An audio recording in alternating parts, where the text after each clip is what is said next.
வணக்கம் நேயர்களே, captain news தொலைக்காட்சியின் வாங்க பேசலாம் நிகழ்ச்சிக்கு உங்களை வரவேற்கிறோம். இனி ஒவ்வொரு வாரமும் வாங்க பேசலாம் நிகழ்ச்சியில நிறைய விஷயங்களை அலசி ஆராய இருக்கிறோம். அந்த வகையில பாத்தீங்கன்னா இன்றைய காலகட்டத்துல நமக்கு வந்துட்டு ஒரு எவ்வளவு கவலைகள் இருந்தாலும் ஒரு தனி உலகத்துக்கு போயிருவோம். நம்ம குழந்தைகளோட மழலை குரலை கேட்கும் பொழுது இல்லையா?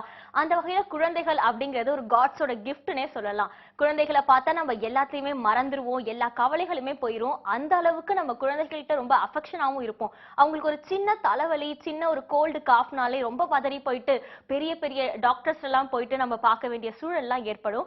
அந்த வகையில பாத்தீங்கன்னா இன்றைக்கு குழந்தைகள் பற்றிய, குழந்தைகள் நலம் பற்றிய நிறைய விஷயங்களை தான் நம்ம வாங்க பேசலாம் நிகழ்ச்சியில பேச இருக்கிறோம். நம் அரங்கத்திற்கு திருமதி பத்மபிரியா ஞானசேகரன் குழந்தைகள் நல வல்லுநர் அவர்கள் வருகை தந்துள்ளார். வணக்கம் மேம். மேம் பாத்தீங்கன்னா குழந்தைகள் அப்படின்னு அந்த மழலை பேச்சை கேட்கும் பொழுதே நமக்கு ஒரு அப்படியே ஒரு தனி வேர்ல்ட்ல போயிட்டு நம்ம எல்லா கஷ்டத்தையும் மறந்துடுவோம் இல்லையா? ஆனா எந்த அளவுக்கு நமக்கு அந்த அளவுக்கு ஒரு சூப்பரான ஒரு ஃபீல் வருதோ அதே சமயத்துல பாத்தீங்கன்னா நம்ம அப்படி ஒரு பேனிக் ஆகிறோம், அவ்வளவு ஒரு பயம் இருக்கும். அவங்களுக்கு ஒரு சின்னதா எங்கேயாவது அடிபட்டு சின்னதா ரத்தம் வந்தாலே அவ்வளவு ஃபீல் பண்ணுவோம் இல்லையா? அப்படி இருக்க சூழ்நிலையில இதெல்லாம் பேரண்ட்ஸ் வந்து எப்படி அவங்கள ஹேண்டில் பண்ணணும் மேம்? இன்னைக்கு மெடிக்கல் சயின்ஸ் வந்துட்டு எவ்வளவோ விஷயங்களை சக்சஸ்ஃபுல்லா பண்ணிட்டு வராங்க. பெரிய பெரிய விஷயங்கள்லாம் கூட ஒரு சில ஃபெயிலியர்ஸ் இருந்தாலுமே 90% சக்சஸ்ஃபுல் தான் நம்ம பாக்குறோம். நம்ம மேக்சிமம் என்ன பண்றாங்கிறது தான் பாக்கணும். சோ நீங்க சொல்ற மாதிரி ஒரு சின்ன கோல்டு, ஒரு காஃப், ஒரு ஃபீவர், இல்ல ஒரு சின்னதா அடிபடுறதுங்கிறது இன்னைக்கு ஈஸியா உடனே ரெக்டிஃபை ஆகுற விஷயம். சோ இத போய் நம்ம பசங்க கிட்ட ரொம்ப நாம ஃபர்ஸ்ட் பேனிக் ஆன மாதிரி காமிச்சுக்கிட்டோம்னா அந்த குழந்தைங்களும் ரொம்ப பயந்து ஒரு சின்ன உடம்பு சரியில்லைன்னா கூட நாம இப்படிதான் நம்ம ரொம்ப பார்த்து ரெஸ்ட் எடுத்து நம்ம பயந்த இதோட இருக்கணுங்கிற மாதிரி ஒரு சுபாவத்தை அவங்க எடுத்துப்பாங்க.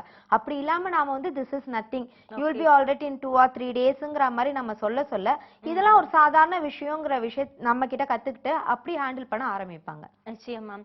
இப்போ ஒரு குழந்தைக்கு ஒரு கோல்டு காஃப் வந்துச்சுன்னா அடுத்த கட்டமா அவங்களோட தாய், அவங்களோட பேரண்ட் எப்படி அவங்கள ஹேண்டில் பண்ணணும், என்ன பண்ணணும் மேம்? ஒரு ஃபர்ஸ்ட் எய்ட் மாதிரி என்ன பண்ணலாம்? யூஸ்வலா இப்போ அதுவும் அந்த கல்யாணம் அந்த குட்டி பாப்பா அவங்களோட பெரிய அவங்களுடைய எதிர்பார்ப்பு, அவங்களுடைய எல்லா கனவுமே அதுதான். அந்த பாப்பா நல்லா பாத்துக்கணும், அந்த குழந்தைக்கு எதுவும் ஆகக்கூடாதுங்கிறது தான் ஒவ்வொரு மதர் பேரண்டோட ஒரு ஆசையா இருக்கும். ஆமா, அதுதான் அவங்க மெயினா இது பண்றாங்க. ஆனா அதையும் தாண்டி அந்த ஏஜ்ல தான் கோல்டு காஃப்ங்கிறது டக்குன்னு அவங்கள அட்டாக் பண்ணும். சோ அது வந்தோன்னு ஒரு அம்மா தன் குழந்தைக்கு கோல்டு ஃபீவர்லாம் அவங்க எவ்வளவோ நாளா அவங்க லைஃப்ல பாத்துட்டு வந்த ஒரு விஷயம் தான். இருந்தாலுமே கூட தன் குழந்தைக்கு வரத பாக்கும்போது ஐயோ கோல்டு வந்துருச்சேன்னு ஒரு பதட்டமும் பயமும் ஜாஸ்தியா இருக்கும். அப்படி ஆகணுங்கிற அவசியமே இல்லை. ஏன்னா நிறைய வாட்டி உடனே சரியாயிடணும்னு கூட நினைக்கிறாங்க. அப்படி ஆக முடியாது. ஏன்னா ஸ்லோ மெடிகேஷன் தான் நம்ம கொடுக்கணும். அந்த மாதிரி டைம்ல நம்ம ஹை டோசேஜ் மெடிசன்ஸ் கொடுத்துட்டோம்னா இன்கேஸ் ஃபியூச்சர்ல நாளைக்கு அந்த குழந்தைக்கு ஏதாவது பெருசா ஒரு சீரியஸா ஏதாவது வரும்போது மெடிசன்ஸ் ஒர்க் ஆகாம போயிடும் அந்த இடத்துல. சோ முடிஞ்ச அளவுக்கு டாக்டர் சொல்றதே இது ஒரு 3 டேஸ்க்கு இருக்கும், இது இன்ஃபெக்ஷன் ஒரு 5 டேஸ் கழிச்சு தான் போகும் தான் டாக்டர் சொல்றாங்க. பட் அந்த 4 டேஸ் 5 டேஸே அந்த அம்மா பேனிக் ஆறதுனால அந்த குழந்தையுமே கூட நமக்கு என்னவோன்னு சொல்லி கொஞ்சம் நல்ல ஒரு 5 இயர்ஸ் 6 இயர்ஸ்ல அம்மா பயப்படுறாங்க, அப்ப நமக்கு என்னவோ ஆயிடுச்சோன்னு அந்த குழந்தை பயப்பட ஆரம்பிக்கும். அப்படி இல்லாம கோல்டு ஃபீவர்ங்கிறது எவ்ரி ஹியூமன் பீயிங்க்கு வரக்கூடிய ஒரு நார்மலான விஷயம் அப்படிங்கிற ஒரு ஆட்டிடியூட அப்ரோச் நம்ம கொடுத்தோம்னா அவங்களும் அவங்க லைஃப் டைம்ல இதெல்லாம் திஸ் இஸ் நத்திங், இது பாட்டுல இது இருக்கும், let me take some paracetamol, I will be all ரைட்ங்கிற ஒரு இதுக்குள்ள வந்துருவாங்க. நிச்சயமா மேம். ஆனா பாத்தீங்கன்னா குழந்தைக்கு உடம்பு முடியலன்னா அம்மா ஐயோ என் குழந்தை 3 நாளா சாப்பிடல, சாப்பிட்டதெல்லாம் வாமிட் பண்ணிடுறா அப்படின்னு சொல்லிட்டு ரொம்ப ஃபீல் பண்ணுவாங்க இல்லையா? கண்டிப்பா. அடுத்து இப்போ வயிறு வலி அந்த மாதிரி எல்லாம் வர சமயத்துல ஒரு சில குழந்தைங்க பாத்தீங்கன்னா ஒரு சில ஏஜ் வரைக்குமே அவங்களுக்கு தனக்கு என்ன ஆச்சு அப்படின்னு தெரியாமலே அழற மட்டும் செய்வாங்க இல்லையா? அப்படி இருக்கும் பொழுது மதர்ஸால கண்டுபிடிக்க முடியாது என்னோட குழந்தைக்கு என்ன வலினால குழந்தை அழுகுது அப்படிங்கறத. அந்த சூழ்நிலையில அவங்க டாக்டர்ஸ் அப்ரோச் பண்ணலாமா?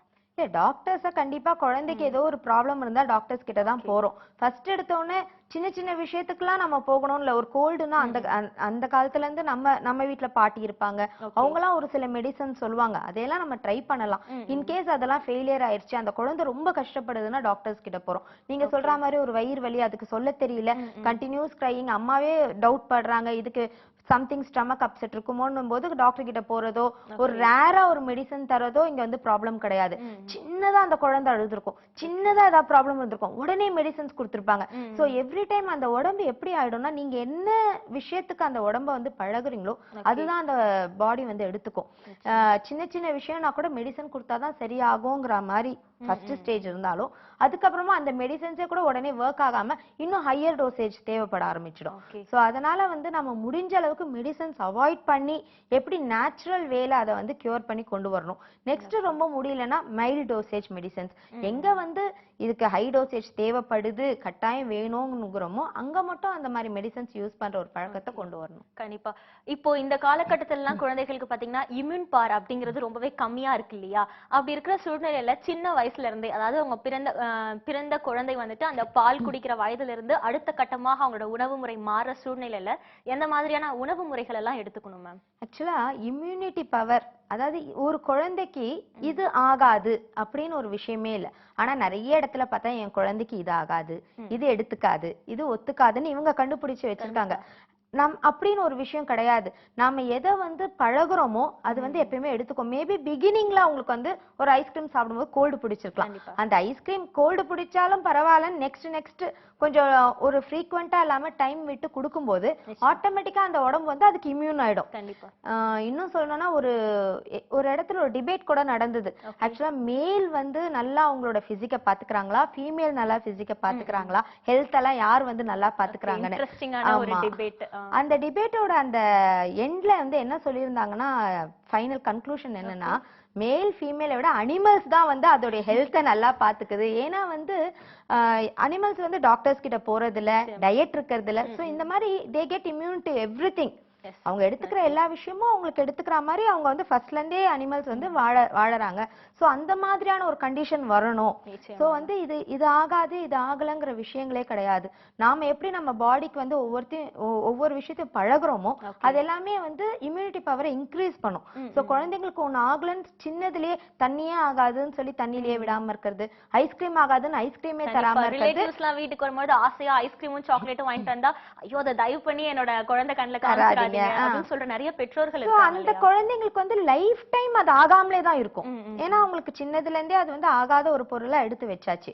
ஆனா அது கோல்டு வரும் பரவாயில்ல நம்ம பாத்துக்கலாம்னு சொல்லி ஒரு 10 டைம்ஸ், ஒரு 12 டைம்ஸ், ஒரு 3 இயர்ஸ் 4 இயர்ஸ்ல வந்து என்ன ஆகும்னா அது ஒரு சாதாரண விஷயமா ஆயிடும். அது வந்து கண்டிப்பா உங்களுக்கு வந்து இம்யூனிட்டி பவரை இன்க்ரீஸ் பண்ணி கொடுத்துரும். சோ எந்த ஒரு விஷயத்தையும் இது ஆகாதுன்னு நம்ம ஒதுக்கி வைக்கணுங்கிற அவசியம் இங்க இருக்காது. கண்டிப்பா மேம்.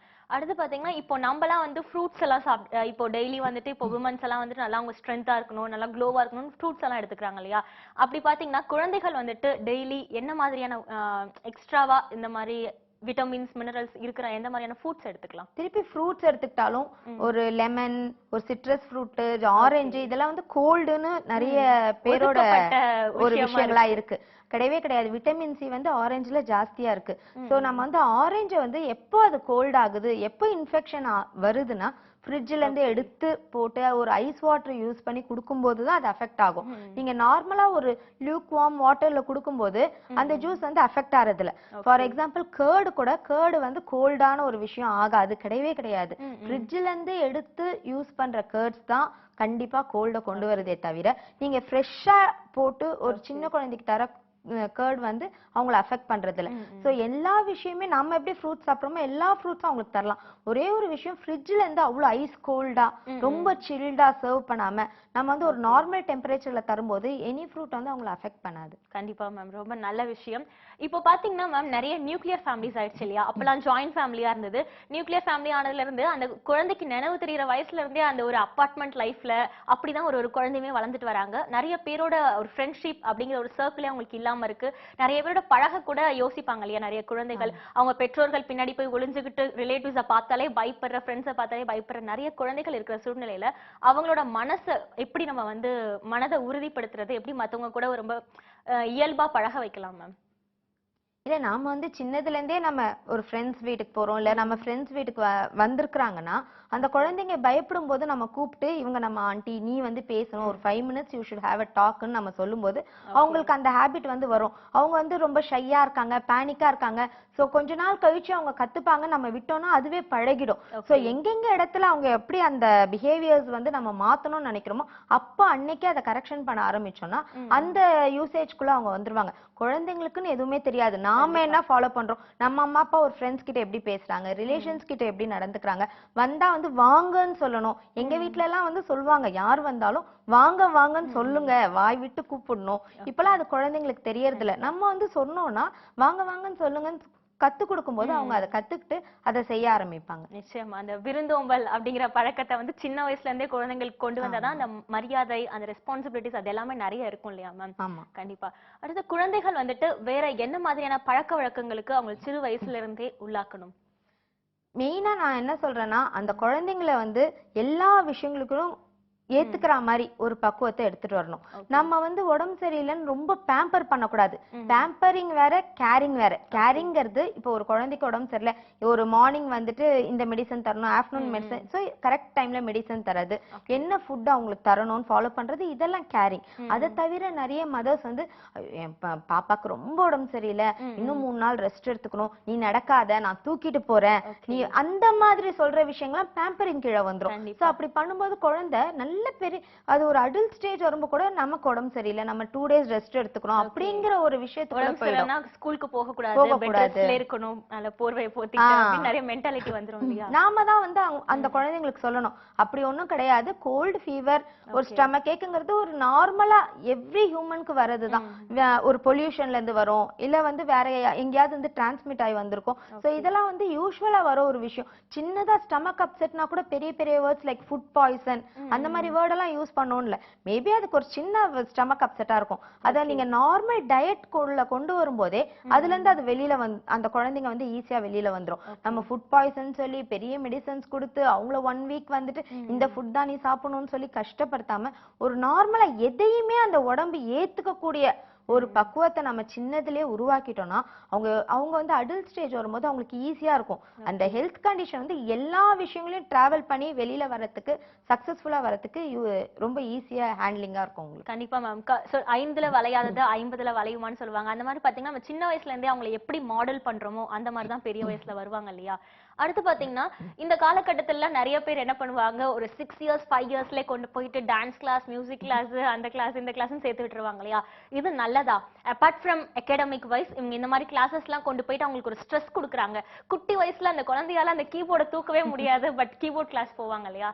இது நல்லதா எப்படி? ஆக்சுவலா இப்ப வந்து சின்ன கிளாஸ் நீங்க சொன்ன அந்த ஏஜ்ல வந்து ஸ்கூல் வந்து ஹாஃப் டே தான் இருக்கும். இது ரொம்ப ஒரு அவங்களுக்கு ஒரு ஹெல்த்தியான விஷயம் தான். ஆனா என்னன்னா நம்ம ஃபோர்ஸ் பண்ணி நமக்கு பிடிச்ச ஒரு விஷயத்தை சேர்க்கறது தான் கஷ்டம். அவங்களுக்கு என்ன பிடிச்சிருக்கு, ஒரு குழந்தைக்கு டான்ஸ் பிடிச்சிருந்தா டான்ஸ் போகலாம், மியூசிக். சோ அந்த குழந்தையோட இன்ட்ரெஸ்ட கண்டுபிடிச்சு, ஏன்னா இந்த சின்ன கிளாஸ்ல தான் அவங்களுக்கு டைமிங்ஸ் நிறைய இருக்கும்.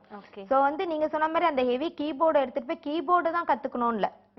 மேபி அந்த குழந்தைக்கு கிரிக்கெட் பிடிக்கலாம், ஃபுட்பால் பிடிக்கலாம், இல்லனா ஒரு வெஸ்டர்ன் பிடிக்கலாம், இல்ல டிராயிங் பிடிக்கலாம். அவங்களுக்கு என்ன பிடிச்சிருக்கோ ஒரு 1 hour போகும்போது அவங்களுக்கு ஒரு ஹெல்த்தியா தான் இருக்கும் மைண்ட். அங்க ஒரு புது விஷயத்தை கத்துக்கிறாங்க. நாமளும் அதை பத்தி சொல்லணும், நீ வந்து புது விஷயத்தை கத்துக்க போற இன்னைக்கு, சோ வந்துட்டு உனக்கு நல்லா இருக்கும் ஒரு 1 hour, ஒரு நாளைக்கு you should learn something new, உனக்கு பிடிச்ச ஒரு விஷயமா இருக்கட்டும்னு சொல்லும்போது அது வந்து அவங்களுக்கு கத்துக்கிறதுனால அது அவங்க மென்டலி வந்து ஹெல்த்தியா தான் ஃபீல் பண்ணுவாங்க. கண்டிப்பா மேம். மேம் நீங்க ஒரு குழந்தைகள் நல வல்லுனர், நிறைய குழந்தைகள் பத்தி நிறைய விஷயங்களை வந்துட்டு நீங்க ஆராய்ச்சி பண்ணிட்டு இருக்கீங்க இல்லையா? உங்ககிட்ட எனக்கு ஒரு கொஸ்டின் கேட்கணும்னு தோணுது. என்னன்னா, இப்ப நம்ம ஒரு பார்க்கோ பீச்சோ போனோம்னு வைங்களேன், அந்த குழந்தை பாத்தீங்கன்னா நம்மளோட தமிழ் கல்ச்சர் இல்லனா வந்து சவுத் இந்தியன் கல்ச்சரா தான் இருக்கும். ஆனா அதோட தாய்மொழியில பேசாம இவ்வளவு தோன்ற குட்டி குழந்தை கூட மாம் ஐ வாண்ட் தட் அப்படின்னு சொல்லிட்டு இங்கிலீஷ்ல பேசுது இல்லையா? அதை பார்க்கும்போது நமக்கே ஆச்சரியமா இருக்கு. குட்டி வயசுல தாய்மொழியில வந்துட்டு அம்மா அப்படின்னு கூப்பிட வேண்டிய ஒரு குழந்தை பாத்தீங்கன்னா மாம் ஐ வாண்ட் தட் அப்படின்னு இங்கிலீஷ்ல பேசுற சூழ்நிலையில இது ஓகே, வரவேற்கத்தக்கதா? இது வந்து குழந்தைங்க தானா செய்யறது இல்ல. ஆக்சுவலா நம்ம பேரண்ட்ஸோட அவங்க வந்து நீ இங்கிலீஷ் பேசணும், அதுதான் வந்து ரொம்ப பெருமையான விஷயம். இங்கிலீஷ் வந்து ரொம்ப முக்கியம். அதனாலதான் வந்து ஒரு கோட் இருக்கு, விவேகானந்தா சார் சொன்னது. ஆக்சுவலா வந்து why you always dress very simple, why can't you wear coat and suit like usன்னு கேட்டப்போ அவர் சொன்னாராம், ஒரு ஹியூமனோட personality depends on his dress. Or the language by his attitude only அதை வந்து டிசைட் பண்ண முடியும்னு அவர் ஆன்சர் பண்ணதா ஒரு விஷயம் இருக்கு. சோ வந்து குழந்தைங்க தாய்மொழியில பேசுறதுனால அவங்களோட டிக்னிட்டி குறைஞ்சிடும்ங்கிறது இல்ல. சோ தாய்மொழியில பேசலாம், பட் எங்கெங்க அவங்களுக்கு வந்து பிரசன்டபிளா காட்ட வேண்டிய சமயங்கள்ல வந்துட்டு அவங்களுக்கு இங்கிலீஷ் இப்ப வந்து ரொம்ப முக்கியமா இருக்கு பல இடங்கள்ல. அந்த மாதிரி டைம்ல வந்துட்டு அவங்களுக்கு இங்கிலீஷ் கட்டாயம் தேவைப்படுறதுனால வீட்ல தமிழ் பேசுறதுனால தமிழ் நேச்சுரலா வந்துரும். அதனால இங்கிலீஷ் நிறைய பேசினாதான் என் குழந்தைக்கு வருங்கிறதுனால பேரண்ட் அதை வந்து எதிர்பார்க்கறாங்க. சோ அது பேசுறதுனால தப்புல, கண்டிப்பா தாய்மொழிய விட்டு கொடுக்காம அத வந்து கண்டினியூ பண்ணாங்கன்னா நல்லா இருக்கும். நம்ம மதர் டங்க டீக்ரேட் டீக்ரேட் பண்ணாம பண்ணா அத இது பண்ணிக்கிட்டா பேலன்ஸ் பண்ணிக்கிட்டோம்னா கரெக்டா இருக்கும். அந்த குழந்தைக்கு வந்து தமிழும் தெரியணும், இங்கிலீஷும் தெரியணும், ரெண்டுத்தையும் நல்லா பேச எந்தெந்த இடத்துல எப்படி இருக்கணும்ங்கறத எந்த லாங்குவேஜ் யூஸ் பண்ணணும்னு தெரிஞ்சுக்கிட்டா அதுவே போதுமானதா இருக்கும். கண்டிப்பா மேம். அடுத்து குழந்தைகளுக்கு வந்துட்டு விளையாட்டு அப்படிங்கிற ஒரு விஷயத்துக்காக இப்போ என்னதான் அவங்க வந்துட்டு வேற ஏதாவது கிரிக்கெட் அந்த மாதிரி கிளாஸஸ் போனாலும் ஈவினிங் டைம்ஸ்ல அவங்க ஸ்கூல் விட்டு ஒரு கேஜி அந்த மாதிரி படிச்சாலுமே இல்ல நர்சரியில இருந்து இல்ல ஒரு 6 ஸ்டாண்டர்ட் 7 ஸ்டாண்டர்ட் அப்படி படிக்கிற சூழ்நிலையில அவங்க வெளியில வந்து மத்த பக்கத்து வீட்டு குழந்தைகளோட விளையாட விடலாம். அது ஒரு நல்ல விஷயம் தானே மேம்? ஆமா, அப்பெல்லாம் வந்து நிறைய டைம் இருந்தது அந்த காலத்துல. லைக் நம்ம வந்து நிறைய நேரம் வந்து வெளியில ஒரு சேர்ந்து கோயிலுக்கு போவோம், சேர்ந்து விளையாடுவோம், நிறைய விஷயங்கள் இருந்தது. இப்ப குழந்தைங்களுக்கு அந்த மாதிரி சான்சஸ் ரொம்ப குறைஞ்சிருச்சு. இப்ப அந்த சொப்பு சாமா வச்சு விளையாடுற அந்த கல்ச்சர் எல்லாம் பார்க்கவே முடியாது. நிறைய விஷயம் பரமபதம் லைக் நிறைய கேம்ஸ் நம்ம விளையாடிட்டு இருந்தோம், ரெகுலரா இருந்தது. அதெல்லாம் வந்து இன்னைக்கு போயிருச்சு விளையாடுறதுல. எல்லாம் வீடியோ கேம்ஸ், செல், டேப்னு ஆயிருச்சு. கட்டம் போட்டு நொண்டி விளையாடுவாங்க, அத பாண்டின்னு சொல்லுவோம். அது பாண்டி அந்த மாதிரி கேம். அதெல்லாம் வந்து இன்னைக்கு பல்லாங்குழி அந்த மாதிரி கேம்ஸ் எல்லாம் இருந்தது. இன்னைக்கு அதெல்லாம் இல்ல. அதை தாண்டி இன்னைக்கு ஃபுல்லா cellphone, tab, so computerise game ஆயிருச்சு. சோ இந்த கேம்ஸ் எல்லாம் எவ்வளவுதான் விளையாடினாலும் அவங்களுக்கு ஒரு எக்ஸ்போஷர் இருக்கணும் வெளியில. இப்ப நம்ம அபார்ட்மெண்ட்ஸ்ல இருக்கோம், பக்கத்துல இதே ஏஜ்ல குழந்தைங்க எல்லாம் சேர்ந்து விளையாடுற ஒரு ஆப்பர்ச்சுனிட்டி கிடைச்சா அது ரொம்ப ஹெல்த்தியான விஷயம். நாம வந்து அதை என்கரேஜ் பண்ணணும். போய் விளையாட்டு வர, ஏன்னா வந்து ஃபுல் டைம் ஒரு லேப்டாப்லயோ ஒரு செல்போன்லயோ கேம்ஸ் விளையாடுறது வந்து அவங்களுக்கு ஹெல்த்தியா இருக்காது. அதை தாண்டி இவங்க வெளியில போகும்போது ஒருத்தருக்கு ஒருத்தர் பல விஷயங்கள் ஷேர் பண்ணிப்பாங்க. அதை வந்துட்டு எப்படி ஒரு சொசைட்டில எல்லாரோடையும் பழகணும், எப்படி இருக்கணுங்கிற விஷயத்தெல்லாம் அது மூலியமா கத்துப்பாங்க அவங்க. கண்டிப்பா மேம். இந்த டேப், செல்போன்ஸ், கம்ப்யூட்டர் இதனாலதான் இப்ப பாத்தீங்கன்னா சின்ன வயசுல இருக்கிற ஒரு பையனோ ஒரு பெண்ணோ கூட பாத்தீங்கன்னா பெரிய கண்ணாடி போடுற சூழல் எல்லாம் பாக்குறோம் இல்லையா? கண் பார்வை பாதிக்கப்பட்ட நிறைய குழந்தைங்க இன்னைக்கு வந்து பவர் ஜாஸ்தியா ஆகிறதுக்கு காரணம் இதுதான். அன்னைக்கு வந்து இது வந்து தேவைப்படலை. ஏன்னா நம்ம நிறைய நேரம் வெளியில விளையாடணும். டிவியே எடுத்துக்கிட்டா மண்டேனா ஒரு ப்ரோக்ராம், டியூஸ்டே ஒரு நாடகம், வெனஸ்டே ஒரு சித்திரமாலா, சித்திரஹார், ஒரு படம், அவ்வளவுதான். இப்ப வந்து டிவி கண்டினியூஸா அவங்களால பார்க்க முடியும். Full time entertainment, again tab இல்லைன்னா ஆன்லைன். சோ இப்படியே அவங்க வந்து யூஸ் பண்றதுனால தான் நிறைய கிளாஸஸ் போட வேண்டிய கட்டாயத்துக்குள்ள போயிடுச்சு. சின்ன வயசு குழந்தை கூட வாட்ஸ்அப்ல மெசேஜ் அனுப்புறதெல்லாம் கேட்கும்போது ரொம்ப பிரமிப்பா இருக்கு இல்லையா? நிச்சயம் மேம். அடுத்து பாத்தீங்கன்னா இந்த குழந்தைகளுக்கு வந்துட்டு சின்ன வயசுல இருந்து நம்ம வேற என்ன மாதிரியான பழக்க வழக்கங்கள் எல்லாம் சொல்லி தரலாம்? லைக் நம்ம பேரண்ட்ஸ் என்ன பண்றோமோ அதை தான் அவங்க ஃபாலோ பண்ண ஆரம்பிக்கிறாங்க. நாம வந்து ரிலேஷன் கிட்ட வந்து ஒரு அன்பா பேசுறது, அவங்கள கவனிக்கிறது, விருந்தோம்பல், அது தவிர வந்துட்டு ஒரு ஃபுட் ஹேபிட்ஸ், நல்ல ஹேபிட்ஸ் ஃப்ரம் ரொம்ப சைல்ட்ஹுட்ல இருந்தே என்னென்ன அவங்க சாப்பிடணும், டைமிங்ஸ், லைக் எடுத்த உடனே வந்து ஒரு ஸ்கூலுக்கு டக்குன்னு லீவ் போடுறது, ரெஸ்பெக்டா பேசுறதுக்கு நிறைய சொல்லி தரணும். நாம வீட்ல எப்படி பேசுறோமோ அதுதான் அந்த குழந்தைங்களுக்கு வரும். ஒரு ஹஸ்பண்ட் அண்ட் ஒய்ஃபே அவங்களுக்குள்ள இருக்கிற கான்வர்சேஷன்ஸ் வந்து ரொம்ப ரெஸ்பெக்ட்ஃபுல்லா, அந்த குழந்தை எங்கேயாவது தப்பு செஞ்சா வந்து உடனே அதை திட்டாம, ஃபோர்ஸ் பண்ணாம, அடிக்காம, அதுக்கு வந்து புரியுற மாதிரி அதோடைய பாசிட்டிவ் நெகட்டிவ் பாயிண்ட்ஸ் எடுத்து சொல்லி புரிய வச்சு, சோ இந்த மாதிரி ஒவ்வொரு விஷயமும் நாம வந்து அவங்கள நம்மளோட ட்ராக்லயே வச்சிருந்தோம்னா அவங்க கரெக்டா நம்ம என்ன எதிர்பார்க்கணுமோ அந்த மாதிரி இதுல வருவாங்க. கண்டிப்பா மேம். இப்பெல்லாம் பாத்தீங்கன்னா நிறைய குழந்தைகள் வந்து ரொம்ப சின்ன வயசு குழந்தை கூட பீஸா, பர்கர் எல்லாம் அவ்வளவு ஸ்டைலா உட்காந்து கடிச்சு சாப்பிடறதெல்லாம் பார்ப்போம் இல்லையா? நூடுல்ஸ் இதில் தான் உங்களுக்கு அந்த மாதிரி ஃபாஸ்ட் ஃபுட் ஐட்டம்ஸ்ல தான் வந்துட்டு ரொம்பவே பிடிச்சு சாப்பிடுறாங்கன்னே சொல்லலாம். நிறைய பெற்றோர்கள் என்ன பண்ணுவாங்கன்னா, என் குழந்தை வந்து நூடுல்ஸ், பீஸா, பர்கர் தான் நிறைய சாப்பிடுறாங்க, சாப்பாடு நிறைய சாப்பிடுறது இல்ல, சோ அதை சாப்பிட்டு வளர்ந்து நல்லா ஸ்ட்ரென்த்தா இருக்கட்டும்னு நினைக்கிறாங்க. இது நல்ல முறையா? இதை எப்படி வந்துட்டு அவங்க மாத்துறது அவங்க ஸ்டைல? இது வந்து நல்லது இல்ல. இன்கேஸ் இது வேண்டாம்னாலும் இன்னைக்கு குழந்தைங்க வந்து ஸ்டாப் பண்றது ரொம்ப கஷ்டமான ஒரு விஷயமா ஆயிடுச்சு. ஆமா, அது வந்து ரொம்ப கஷ்டம். மேபி நம்ம வந்து ஒரு சில விஷயங்களை எப்படி ஃபாலோ பண்ணலாம். 3 days நீ ஹோம் ஃபுட் இந்த மாதிரி கரெக்டா ஒரு 4 days 5 days மம்மி தர அந்த மெனு உன்னுடைய ஹெல்த்தி ஃபுட்டை சாப்பிட்டீங்கன்னா weekend let's have one time, அது வந்து நான் உனக்கு ஒரு கிஃப்டா நான் தரேன் அப்படிங்கிற ஒரு இதுக்குள்ள கொண்டு வரலாம். ஏன்னா சுத்தமா இது இல்லாம அவங்கள கண்டிப்பா கொண்டு போக முடியாது. நாம பழகுனாலுமே வெளியில அவங்க ஃப்ரெண்ட்ஸ் சாப்பிடும்போது அதை பார்ப்பாங்க. அவங்கள டேஸ்ட் பண்ணும்போது அவங்களுக்கு பிடிக்கும். சோ நமக்கு வேண்டிய ஒண்ணு நம்ம வீட்ல கிடைக்கலையேன்னு அவங்க ஃபீல் பண்ணுவாங்க. சோ நம்ம என்ன செய்யலாம்னா, நீ 5 டேஸ் வந்து நான் தர மெனுவை கரெக்டா நீ ஃபாலோ பண்ணி சாப்பிட்டீங்கன்னா, ஒரு சாட்டர்டேவோ சண்டேவோ உனக்கு பிடிச்சத ஒன் டைம் நான் வந்து எவ்ரி வீக் தரேங்கிற மாதிரி ஒரு சில கிஃப்ட் மாதிரி கூட நம்ம அவங்களுக்கு வந்து என்கரேஜ் பண்றதுக்கு. சோ அந்த 5 டேஸும் அப்ப அம்மா சொல்றத நம்ம சாப்பிட்டாதான் அது கிடைக்குங்கிறதுக்காகவாது நம்மளுடைய அந்த ஃபுட் இதுக்குள்ள அவங்க வருவாங்க. So அந்த மாதிரி குறைக்கலாம். ஆனா அதை சுத்தமா எடுக்க முடியுமாங்கிறது இப்ப தெரியல. நிச்சயமா மேம். இதன் விளைவா பாத்தீங்கன்னா ஒபெசிட்டி அப்படிங்கிற விஷயம் சின்ன வயசுலயே வந்துருது. ஒரு 7 வயசு பையன் பாத்தீங்கன்னா ஓவரா வெயிட்ல அப்படி இருக்கிறாங்க. நம்மளால பார்க்க முடியுது, பார்த்த உடனே கண்டுபிடிக்க முடியுது. இந்த பையன் கொஞ்சம் எக்ஸ்ட்ரா வெயிட்டோட இருக்கிறான் இல்லையா, நல்லா சவ்வியா. ஆனா குட்டி வயசுல பாத்தீங்கன்னா அது ஒரு அழகா இருக்கும் இல்லையா, நல்லா கண்ணெல்லாம் கொழு கொழுன்னு நல்லா புச்சு புச்சுன்னு இருந்தா.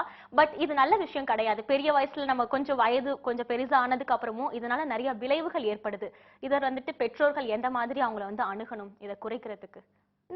நீங்க சொன்ன மாதிரி இந்த வெளி ஃபுட் லைக் பீஸா, பர்கர், நிறைய சாட் ஐட்டம் சாப்பிடும்போது கண்டிப்பா ஒபிசிட்டி தான் வந்து அதோட எண்டா இருக்கும். ஸோ ஒபிசிட்டி சின்ன வயசுலயே அந்த பசங்களுக்கு இருந்துச்சுன்னா அதுக்கப்புறமா ஒரு ஏஜ்ல என்ன செய்யறாங்க, நிறைய ஜிம், நிறைய ஒர்க் அவுட்ஸ், இதுலயே பாதி டைம் வேற இதுவாகும். ஸோ சின்னதுல இருந்தே அவங்களுடைய ஹெல்த் கண்டிஷன் வந்து நம்ம குழந்தைய கொஞ்சம் ஒபிசிட்டிக்குள்ள போற மாதிரி இருந்தா அப்பவே ரெக்டிஃபை பண்ணி அதை கரெக்ட் பண்ணி நம்ம கொண்டு வந்துட்டோம்னா, சோ நம்ம பிசிக் இப்படிதான் பாத்துக்கணும், ஹேண்ட்லிங் வந்து ஃபுட்லயும் நம்மளுடைய டயட்ல நம்மளுடைய சின்ன சின்ன எக்ஸசைஸ்ல தான் இருக்குங்கிற விஷயங்கள்லாம் ஒரு பிசிக்கல் எஜுகேஷன் தான் இது. நம்ம கிட்ட இருந்து அவங்க கத்துக்க ஆரம்பிச்சிட்டாங்கன்னா அவங்களோட ரொட்டீன் லைஃபே அந்த மாதிரி மாறிடும். சோ அது உங்களுக்கு புதுசா நம்ம வந்து ஒரு காலேஜ் போற ஸ்டேஜ்ல அவங்க கஷ்டப்பட வேண்டிய இது இருக்காது. நிறைய காலேஜ் பிள்ளைங்க, டீனேஜ் பசங்களை பார்த்தா இன்னைக்கு ஜிம் போறாங்க, நிறைய எக்ஸசைஸ் பண்றாங்க, டயட்னு நிறைய சாப்பிடாமலே இருக்காங்க. இதெல்லாம் ஏன்னா சின்னதுல வந்து பேரண்ட் வந்து சொல்லி இருக்க மாட்டாங்க. சோ குழந்தை ஆசைப்படுதேன்னு கொடுத்துருப்பாங்க.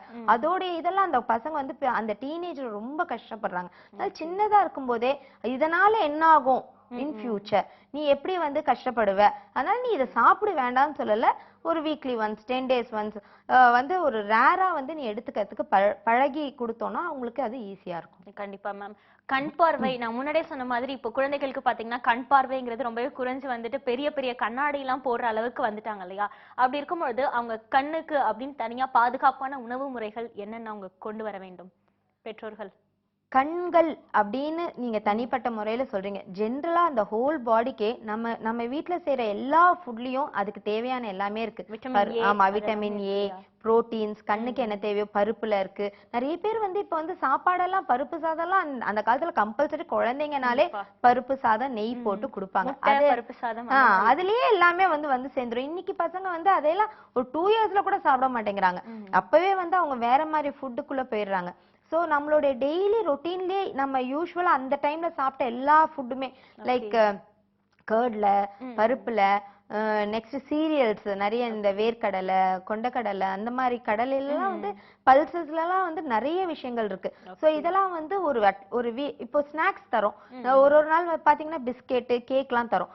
இது வந்து ஒரு 5 days ஒர்க்கிங் டே, 3 days அந்த மாதிரி ஸ்நாக்ஸ் கொடுத்தா 2 days வந்து சீரியல்ஸ், பல்சஸ், புரோட்டீன் நிறைய இருக்கக்கூடிய ஒரு விஷயத்த வந்து நம்ம தர ஆரம்பிச்சோம்னா ஆட்டோமேட்டிக்கா அதுக்கு ஹெல்த்துக்கு தேவையான நீங்க சொல்ற அந்த விட்டமின் புரோட்டீன் போய் சேர்ந்துரும். கண்டிப்பா மேம். நம்ம வந்து அந்த காலத்துல எல்லாம் பாத்தீங்கன்னா அம்மாவோ இல்ல பாட்டியோ வந்துட்டு சத்து மாவு அப்படின்னு அரைச்சு கொடுப்பாங்க இல்லையா. ஆனா இப்போ இந்த காலத்துல பாத்தீங்கன்னா அதுக்கு பதிலா வந்துட்டு நியூட்ரிஷன் ஃபுட்ஸ் அப்படின்னு கடையில விக்கிற இந்த சத்து மாவு மாதிரி வந்துட்டு விட்டமின்ஸ் நிறைய வந்து மினரல்ஸ் எல்லாம் கலந்த ஒரு கலவையா ஒண்ணு விக்கிறாங்க இல்லையா. அந்த மாதிரி நியூட்ரிஷன் ஃபுட்ஸ் எல்லாம் அவங்க வந்து கடையில வாங்கி சாப்பிடுறது பெட்டரா?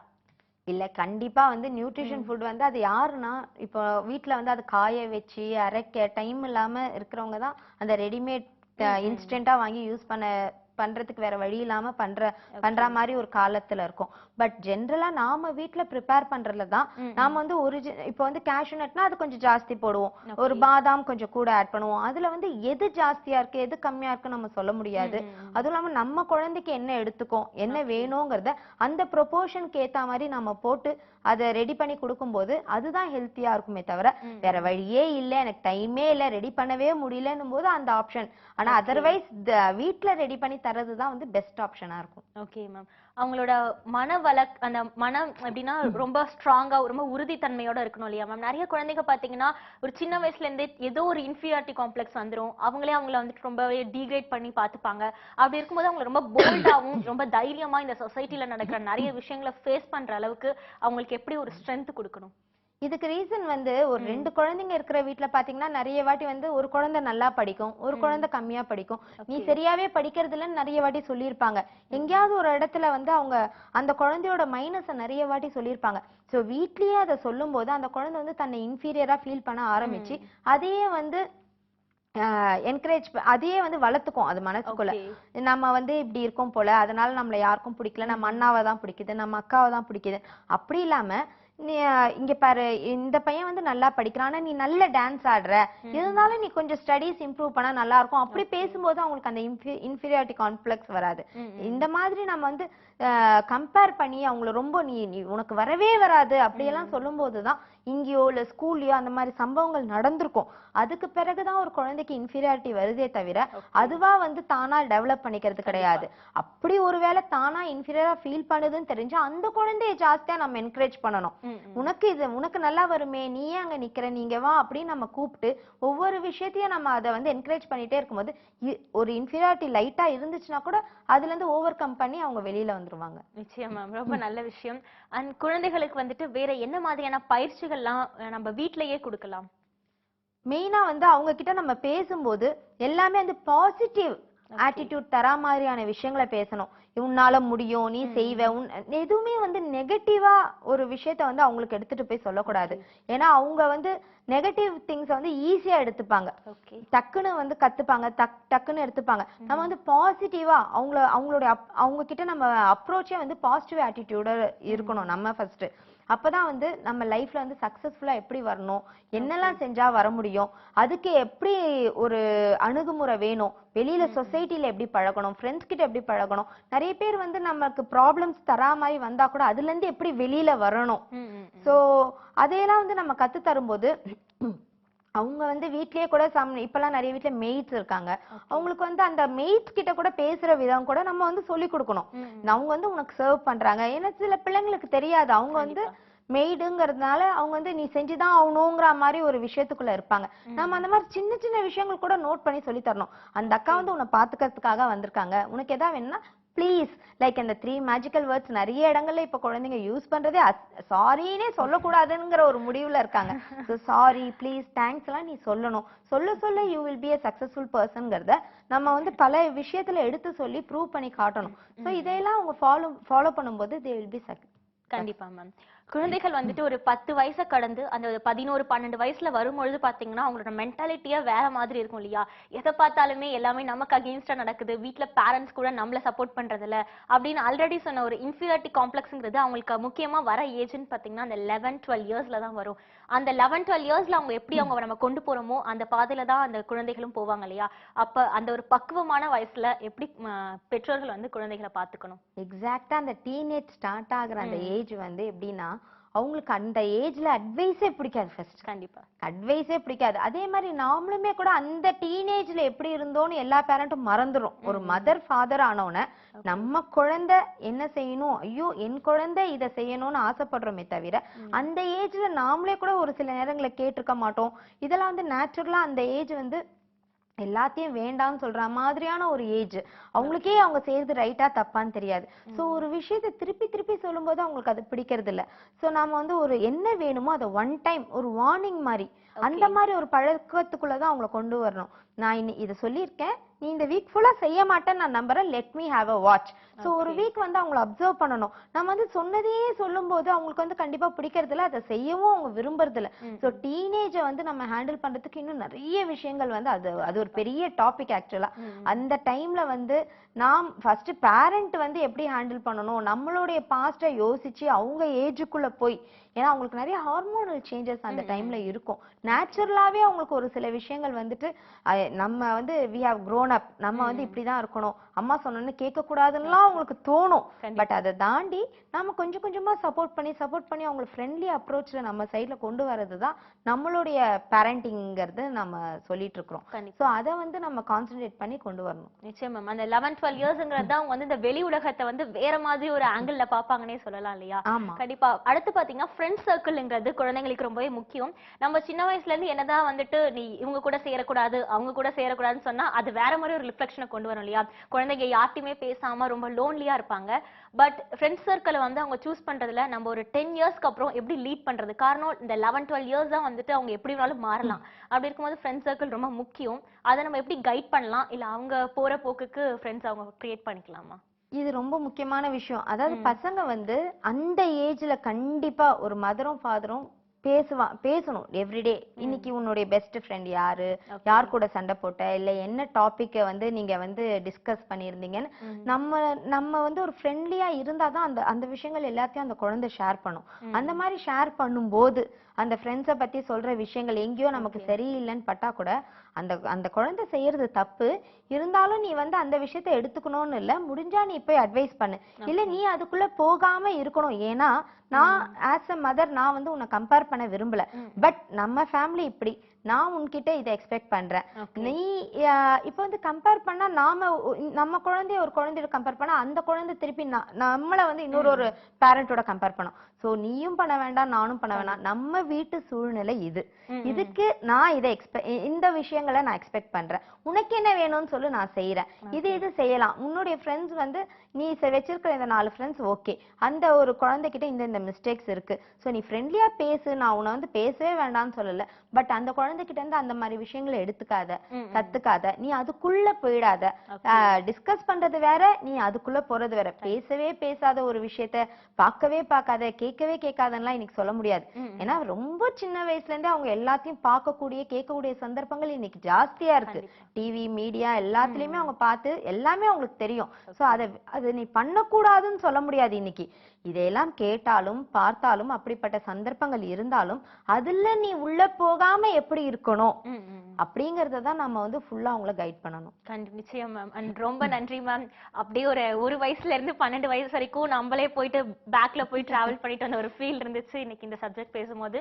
ரொம்ப நன்றி. இவ்வளவு நேரம் எங்க அரங்கத்திற்கு வந்து குழந்தைகள் நலன் சார்ந்த நிறைய விஷயங்களை ஷேர் பண்ணி சொன்னதுக்கு மேம். நேர்களே, இன்றைய வாங்க பேசலாம் நிகழ்ச்சி உங்களுக்கு ரொம்பவே ஸ்பெஷலாவும் ரொம்ப அப்படியே நம்மளே குழந்தை மாதிரி மாறிட்டோன்னே சொல்லலாம் இல்லையா? மீண்டும் சந்திக்கலாம் மற்றும் ஒரு நிகழ்ச்சியில். அதுவரை உங்களிடமிருந்து விடைபெறுவது தீபிகா.